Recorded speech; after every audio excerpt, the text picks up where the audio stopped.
Even though this apartment is just 330 square feet, I feel like I can fit my whole life into it.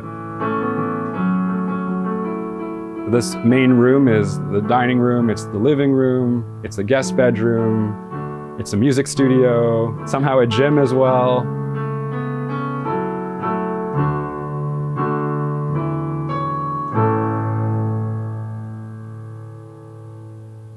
I'm Phoebe Cutt, I'm the designer. And I'm Anton Fredrickson, and this is my 330 square foot apartment in Manhattan's Chinatown.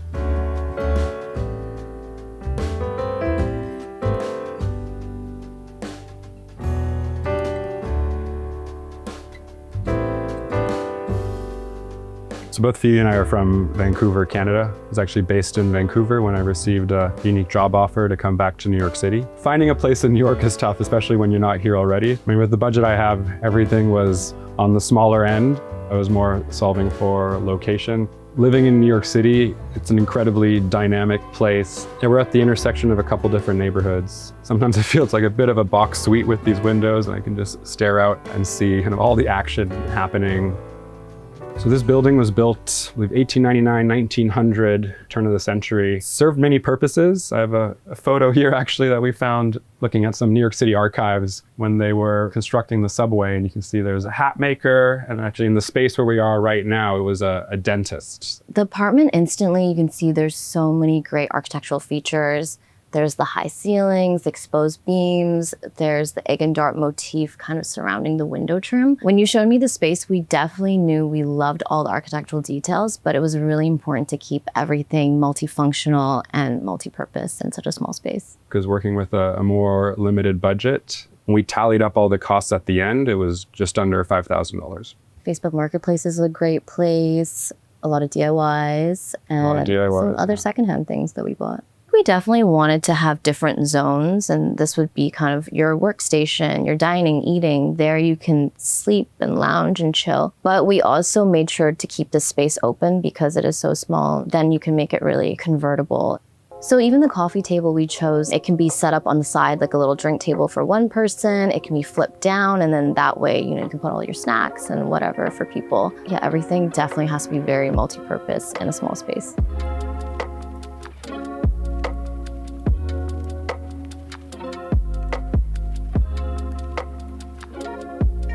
Welcome to the room.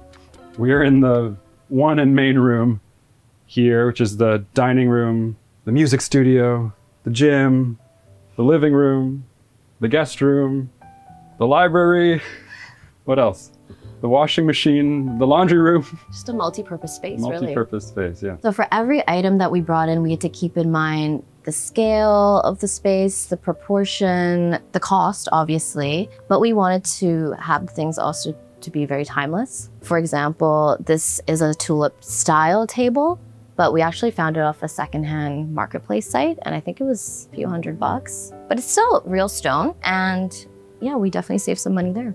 So this couch really fits perfectly in the space. We went with something that was modular, and it's from Burrow. It actually also turns into a little sleeper couch. Yeah, so what I'll do when I have guests is I'll move these two over here, or move this module there, so you can stretch it out over, create a twin bed or a business class seat, if you will. These flip up, you roll out the mattress on top, a little mattress. Then these couch cushions act like a mattress, and you can just put the sheets over.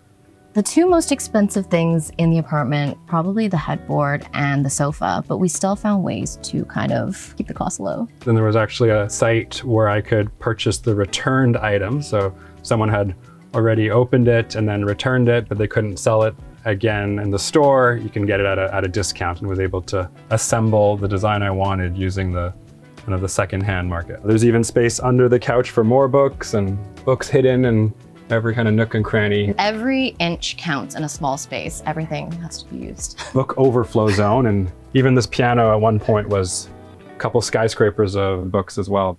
We found this piano which perfectly fit this space on the wall. Yeah, I grew up playing piano and like composing my own music, and this is a way for me to de-stress after a long day at work. So I've done a lot of research on the exact model of piano that would work as a console as well. Quite expensive online, but was fortunate to find it on Facebook Marketplace, and there was a couple looking to get rid of it quickly, and I think I got it for about $150.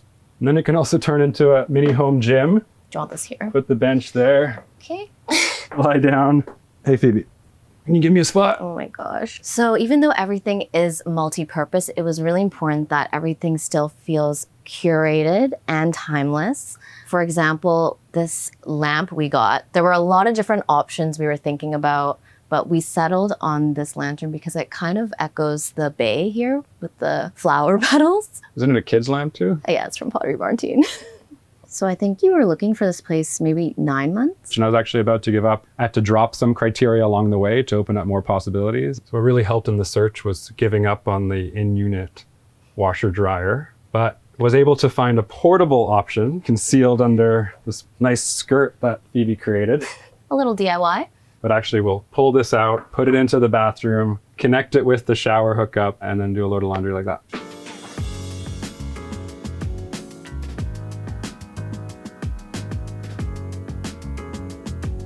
The kitchen is surprisingly usable. You got a full stove, an oven, even a little dishwasher.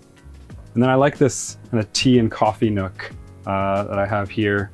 Some more storage up top, even a place for suitcase and ironing board and all that. Every storage space has been used. So the apartment came with a lot of great storage already, and most of that storage sits in the kitchen.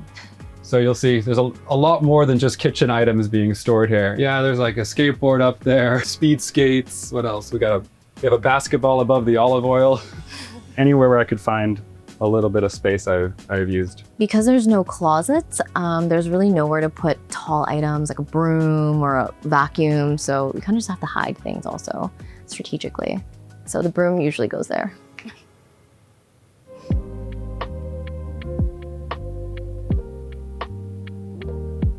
This is a bedroom.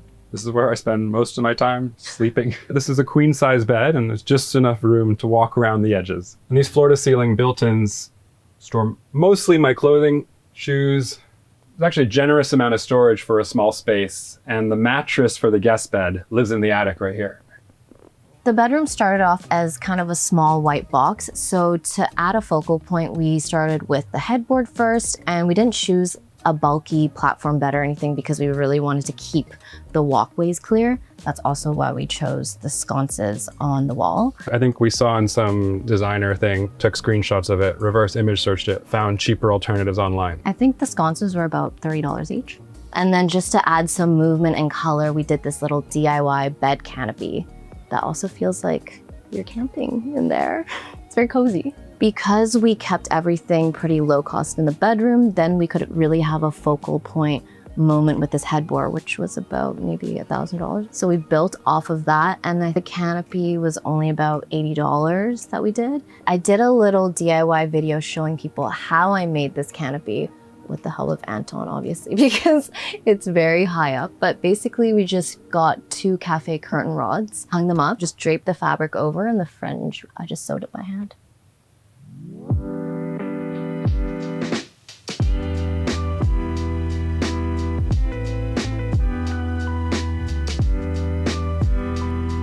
As many New Yorkers can relate to, I always had roommates before, so there were usually larger common areas. I knew I wanted to live alone, and with that came maybe a bit of a sacrifice on space. There's no other city in the world where you have this confluence of people and this density of people from so many different backgrounds, really at the top of their game. So there's exciting things happening. You never know who you're gonna meet, never know type of events you'll go to, or that serendipity or chaos kind of concentrated means that it's worth having a small space here. There we go. I mean, I'm very happy. I don't need more space.